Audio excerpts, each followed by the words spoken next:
Avez-vous déjà vécu un moment où tout semble s'accomplir devant vos yeux? Un instant où l'attente laisse place à la certitude, où l'espérance devient réalité? C'est exactement ce qui se passe dans l'évangile de ce dimanche.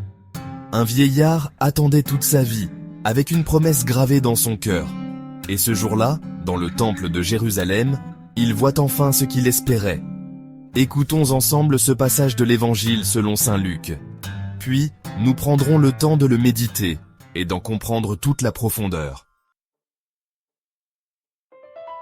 Évangile de Jésus-Christ selon saint Luc. Quand fut accompli le temps prescrit par la loi de Moïse pour la purification, les parents de Jésus l'amenèrent à Jérusalem pour le présenter au Seigneur, selon ce qui est écrit dans la loi. Tout premier-né de sexe masculin sera consacré au Seigneur. Il venait aussi offrir le sacrifice prescrit par la loi du Seigneur, un couple de tourterelles ou 2 petites colombes. Or, il y avait à Jérusalem un homme appelé Siméon. C'était un homme juste et religieux qui attendait la consolation d'Israël, et l'Esprit Saint était sur lui. Il avait reçu de l'Esprit Saint l'annonce qu'il ne verrait pas la mort avant d'avoir vu le Christ, le Messie du Seigneur. Sous l'action de l'Esprit, Siméon vint au temple. Au moment où les parents présentèrent l'enfant Jésus, Siméon reçut l'enfant dans ses bras, et il bénit Dieu en disant « Maintenant, ô Maître souverain, tu peux laisser ton serviteur s'en aller en paix selon ta parole. Car mes yeux ont vu le salut que tu préparais à la face des peuples, lumière qui se révèle aux nations et donne gloire à ton peuple Israël. » Le père et la mère de l'enfant s'étonnaient de ce qui était dit de lui. Siméon les bénit, puis il dit à Marie sa mère « Voici que cet enfant provoquera la chute et le relèvement de beaucoup en Israël. Il sera un signe de contradiction. Et toi, ton âme sera traversée d'un glaive.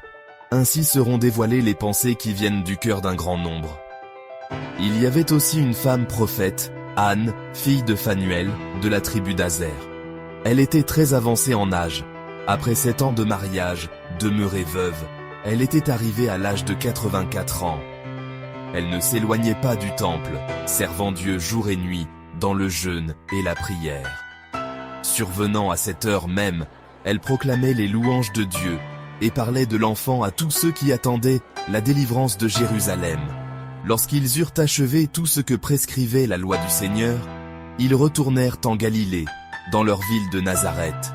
L'enfant, lui, grandissait et se fortifiait, rempli de sagesse, et la grâce de Dieu était sur lui. Acclamons la parole de Dieu.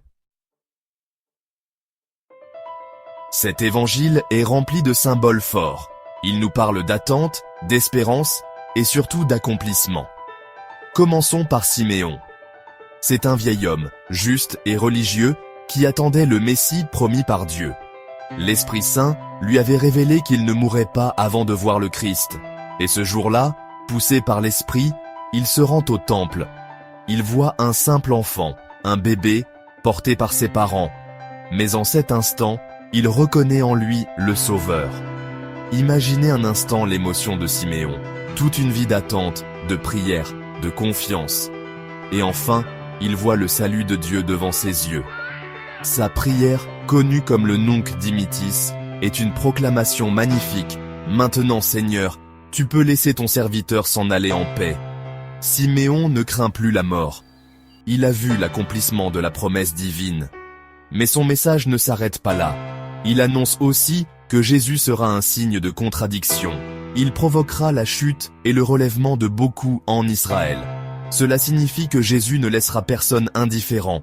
Il sera contesté, rejeté par certains, mais pour ceux qui l'accueillent, il sera source de salut.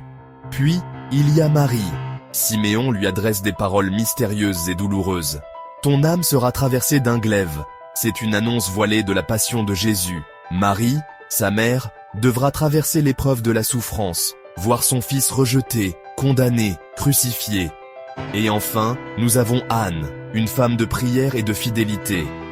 Elle aussi reconnaît en Jésus celui qui apportera la délivrance. Elle loue Dieu et partage cette nouvelle à tous ceux qui espéraient. Que retenir de cet évangile pour nous aujourd'hui? D'abord, la fidélité de Dieu à ses promesses. Il agit toujours en son temps, même si l'attente nous semble longue. Ensuite, la reconnaissance du Christ. Savons-nous, comme Siméon et Anne, reconnaître Jésus dans notre vie, dans les petits signes, dans les rencontres, dans la prière? Enfin, la lumière. Jésus est cette lumière révélée aux nations, offerte à tous. Le suivons-nous pleinement? Comme Siméon, demandons la grâce de voir Dieu agir dans nos vies. Comme Anne, apprenons à louer et à témoigner de sa présence. Seigneur, ouvre nos yeux et nos cœurs, pour que nous reconnaissions en toi la véritable lumière.